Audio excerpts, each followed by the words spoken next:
आप जानते हैं देश के 14वें उपराष्ट्रपति जगदीप धनखड़, और जगदीप धनखड़ ने कल यानी जुलाई की रात अचानक अपने पद से इस्तीफा दे दिया। स्वास्थ्य कारणों को इसकी वजह उपराष्ट्रपति ने बताया, और उनके इस्तीफे के बाद देश में इस वक्त सबसे बड़ा सियासी सवाल है कि देश का अगला उपराष्ट्रपति कौन होगा। यही वो सवाल अब जिसका जवाब तलाशा जा रहा है। जगदीप धनखड़ के अचानक दिए इस्तीफे को लेकर सियासत भी जोरदार तरीके से हो रही है। सवालों के कटघरे में सरकार को खड़ा किया जा रहा है। कांग्रेस कह रही है कुछ ही घंटे के भीतर इस्तीफा देने की बात गले नहीं उतरती। ऐसे में सवाल ये कि इस्तीफे के पीछे वो वजह जो जगदीप धनखड़ बता रहे हैं, यानी स्वास्थ्य कारण, जिसकी वजह से वो कह रहे हैं इस्तीफा दिया, क्या यही वजह सही है या फिर असली वजह कुछ और ही है? इसी को लेकर सवाल है। और अब आगे का एजेंडा में इस वक्त की बड़ी खबर, ब्रेकिंग न्यूज में आपको बताने जा रही हूं। जगदीप धनखड़ के इस्तीफे को लेकर कांग्रेस अध्यक्ष मल्लिकार्जुन खड़गे ने प्रतिक्रिया दी है। जगदीप धनखड़ के इस्तीफे पर कांग्रेस अध्यक्ष मल्लिकार्जुन खड़गे का बयान, इस्तीफा स्वीकार या अस्वीकार करना ये सरकार की इच्छा है, हमारा इससे कोई वास्ता नहीं है, ये साफ कर दिया गया है मल्लिकार्जुन खड़गे की तरफ से।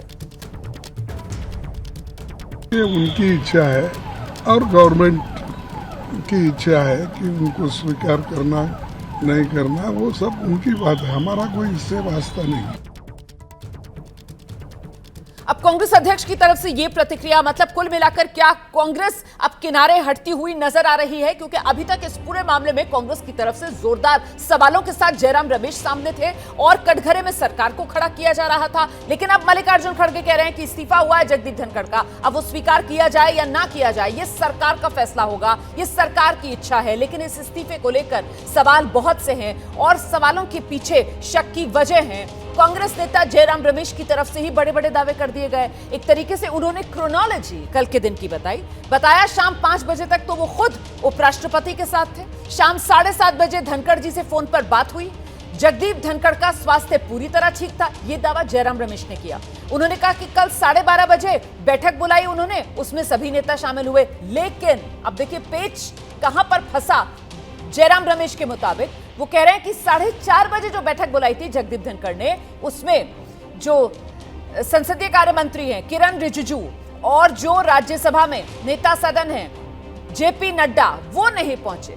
ये सवाल एक तरीके से कांग्रेस की तरफ से खड़े कर दिए गए। और इस बीच सीधे आपको लेकर चलेंगे हमारे साथ, मैं आपको पहले परिचय करा देती हूँ। हमारे साथ खास मेहमान स्टूडियो में वरिष्ठ पत्रकार विजय त्रिवेदी जी लगातार बने हुए हैं, और साथ ही आप देख रहे हैं मेरे सहयोगी आशीष कुमार सिंह हमारे साथ मौजूद हैं, मेघा प्रसाद हमारे साथ हैं और अंकित गुप्ता हमारे साथ हैं। सबसे पहले आपको अंकित के पास लेकर चलेंगे। अंकित के पास इस वक्त खास खबर है। अंकित, क्या है वो जानकारी जो आप साझा करना चाहते हैं इस वक्त दर्शकों के साथ? अंकित,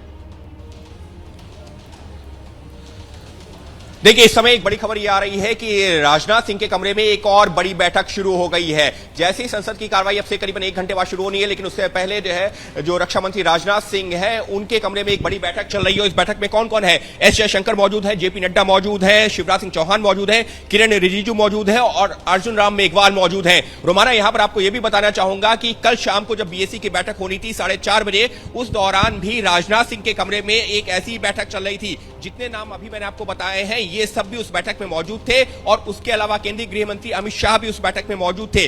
उस दौरान वहां प्रक्रिया क्या चल रही थी? वहां पर जो तमाम जो राज्यसभा के सांसद हैं उनको बुलाया जा रहा था, उनसे हस्ताक्षर करवाए जा रहे थे। हालांकि किसी सांसद को इस बारे में जो है उन्होंने खुलकर नहीं बताया कि किस कागज पर हस्ताक्षर करवाए जा रहे हैं। लेकिन ये कब हो रहा था? ये उस दौरान हो रहा था जब बीएससी की 4:30 बजे बैठक होनी थी। हालांकि सबके बीच में हमारे सहयोगी पवन ने अभी जब जेपी नड्डा से बातचीत की है तो उन्होंने इतना जरूर कहा है कि यह जानकारी दे दी गई थी उपराष्ट्रपति कार्यालय को कि वो नहीं आ पाएंगे क्योंकि किसी और संसदीय काम में व्यस्त हैं। यह जानकारी जो है निकल के सामने आ रही है। लेकिन कुल मिलाकर के जो जयराम रमेश टाइमलाइन जिसके ऊपर सवाल खड़ा कर रहे हैं, उस ओर भी आपका ध्यान लाना चाहूंगा। वो कौन सी टाइमलाइन है?